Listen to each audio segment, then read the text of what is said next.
بسم اللہ الرحمن الرحیم۔ آج کی یہ ویڈیو حضرت الیاس علیہ السلام کے بارے میں ہے۔ حضرت الیاس علیہ السلام اللہ تعالیٰ کے وہ پیغمبر تھے جنہیں اللہ تبارک و تعالیٰ نے ایک آتشی گھوڑے کے ذریعے زندہ آسمان پر اٹھا لیا تھا۔ حضرت الیاس علیہ السلام کب اس دنیا میں تشریف لائے، ان کے زمانے میں کون کون سے اہم واقعات رونما ہوئے۔ اس دنیا کا سب سے بڑا سونے کا بت جس کا قد 20 گز تھا، اس کے 4 منہ تھے اور 400 افراد اس کی خدمت پر مامور تھے، جس کا نام پول بت تھا۔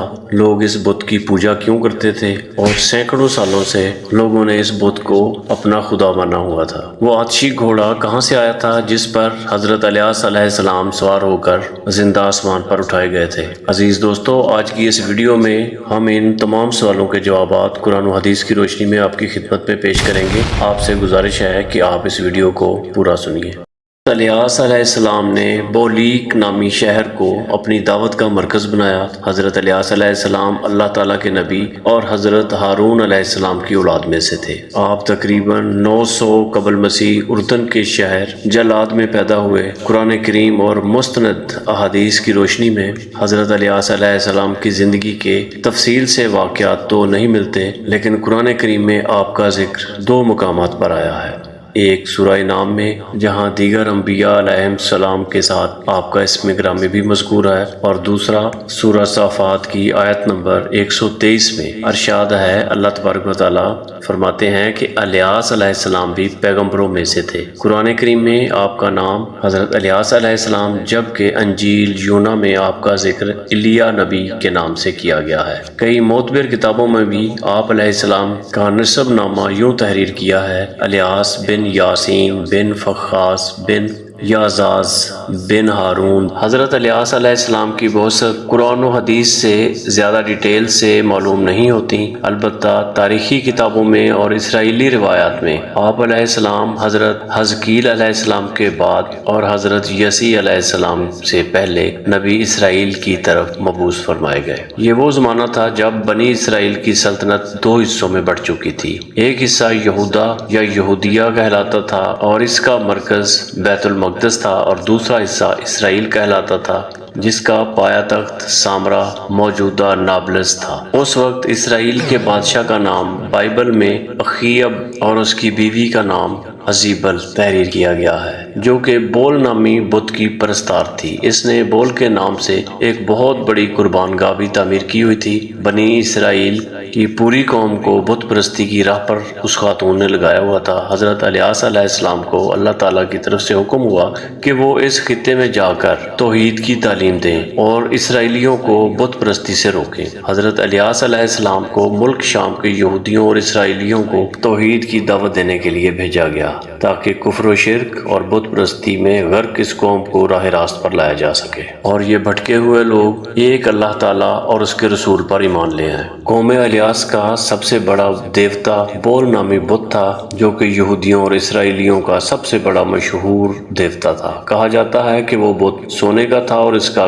قد 20 گز تھا، اس کے 4 منہ تھے اور 400 افراد اس کی خدمت پر مامور تھے۔ یمن اور شام کے عوام کا سب سے معتبر دیوتا یہی تھا، جس کی سینکڑوں سالوں سے پوجا کی جا رہی تھی۔ روایت میں ہے کہ بول بت کے پجاری حضرت یوشی بن نون کے زمانے میں بھی پائے گئے اور آپ نے شام کی فتح کے دوران ان سے جنگ بھی کی تھی۔ سال کے مخصوص مہینوں میں اس دیوتا کے گرد میلے لگتے، منتیں مانی جاتی، سونے چاندی کے نذرانے چڑھائے جاتے، طرح طرح کی خوشبوؤں کی دھونی دی جاتی، اس کی قربان گاہ میں جانوروں کو قربان کیا جاتا تھا اور کئی خاص مواقع میں انسانوں کی بھیڑ بھی چڑھائی جاتی تھی۔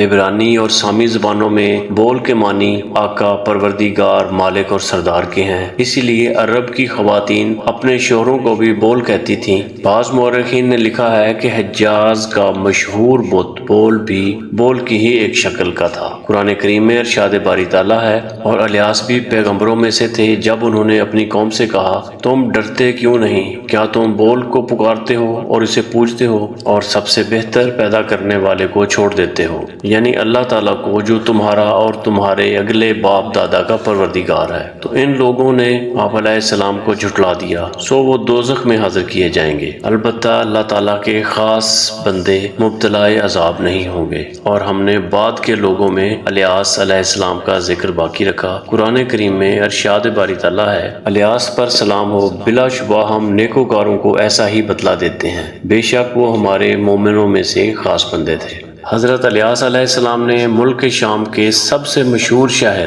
بولبک کو رشد و ہدایت کا مرکز بنایا ہوا تھا۔ اس کی بڑی وجہ یہ تھی کہ بول کا دیوتا بھی اسی شہر میں تھا، اور یہ بت پرستی، ستارہ پرستی، کفر و شرک کا سب سے بڑا مرکز تھا، اور اس شہر کا نام بولبک بھی اسی بت بول کے نام سے ہی منسوب تھا۔ چنانچہ حضرت الیاس علیہ السلام نے اس کفرستان سے وعظ و نصیحت کا آغاز کیا۔ آج بولبک لبنان کا قدیم ترین شہر ہے۔ اس کے کھنڈرات آج بھی موجود ہیں۔ اس کی عظمت و شان و شوکت کے مظہر ہیں جو سطح سمندر سے 1150 میٹر بلند ہے۔ یہ شہر ملکہ بلقیس کو بطور حق مہر دیا گیا تھا، اور یہاں قصر سلیمان بھی تھا۔ یونانیوں نے اس شہر آفتاب یا مدینہ الشمس کا نام دیا۔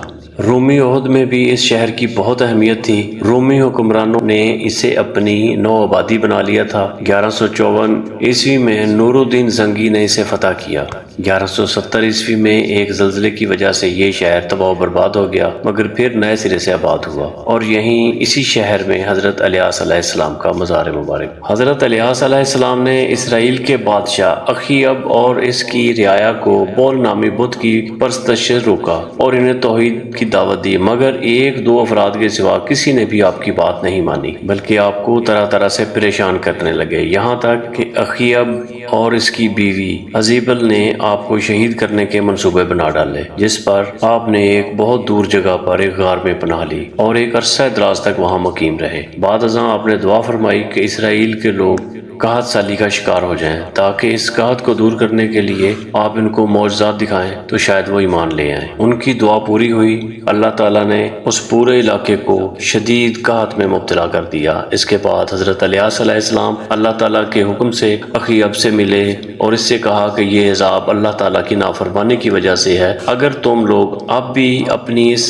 حرکتوں سے باز آ جاؤ تو یہ عذاب دور ہو سکتا ہے، اور میری سچائی کے امتحان کا بھی یہ بہترین موقع ہے۔ تم کہتے ہو کہ اسرائیل میں تمہارے معبود بول بت کے 450 نبی ہیں، تم ایک دن ان سب کو میرے سامنے جمع کر لو، وہ اپنے بت بول کے نام پر قربانی پیش کریں اور میں اللہ تعالیٰ کے نام پر قربانی کروں گا، جس کی قربانی کو آسمانی آگ آ کر بھسم کر دے گی، اس کا دین سچا ہوگا۔ سب نے اس تجویز کو خوشی خوشی مان لیا۔ کوہ کرمل کے مقام پر یہ اجتماع ہوا۔ بول بت کے جھوٹے نبیوں نے اپنی قربانی پیش کی، صبح سے دوپہر تک بول سے التجائیں کرتے رہے، مگر کوئی جواب نہ آیا۔ اس کے بعد حضرت الیاس علیہ السلام نے اپنی قربانی پیش کی، اس پر آسمان سے آگ نازل ہوئی، جس نے حضرت الیاس علیہ السلام کی قربانی کو جلا کر بھسم کر دیا۔ یہ دیکھ کر بہت سے لوگ سجدے میں گر گئے، کیونکہ ان پر حق واضح ہو گیا تھا، لیکن بول بت کے جھوٹے نبی اب بھی نہ مانے، اور اسی طرح بادشاہ کی بیوی بھی حضرت الیاس علیہ السلام پر ایمان لانے کی بجائے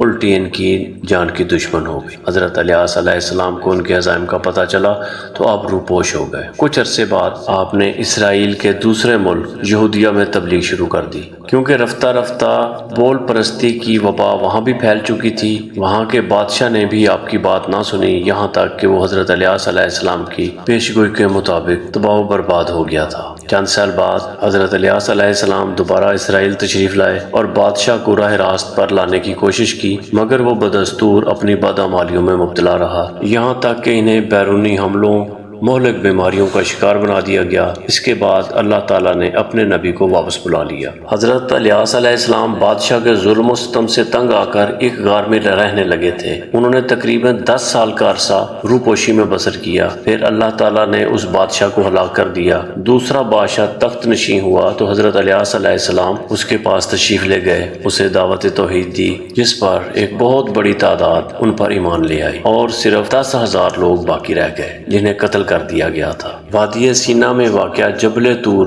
مقام الیاس وہ جگہ ہے جہاں حضرت الیاس علیہ السلام سامرا سے بھاگ کر روپوش ہوئے تھے۔ جب سامرا کے لوگ حضرت الیاس علیہ السلام کو قتل کرنے کے درپے ہوئے تو مقام الیاس پر اللہ تعالیٰ نے حضرت الیاس علیہ السلام کو ایک آتشی گھوڑے پر سوار کر کے آسمان کی طرف اٹھا لیا تھا، اور وہ حضرت عیسیٰ علیہ السلام کی طرح زندہ ہیں۔ اس دنیا میں آج تک 4 انبیاء علیہ السلام زندہ ہیں، 2 زمین پر یعنی حضرت خضر علیہ السلام اور حضرت الیاس علیہ السلام، اور 2 آسمان پر ہیں، حضرت عیسیٰ علیہ السلام اور حضرت ادریس علیہ السلام۔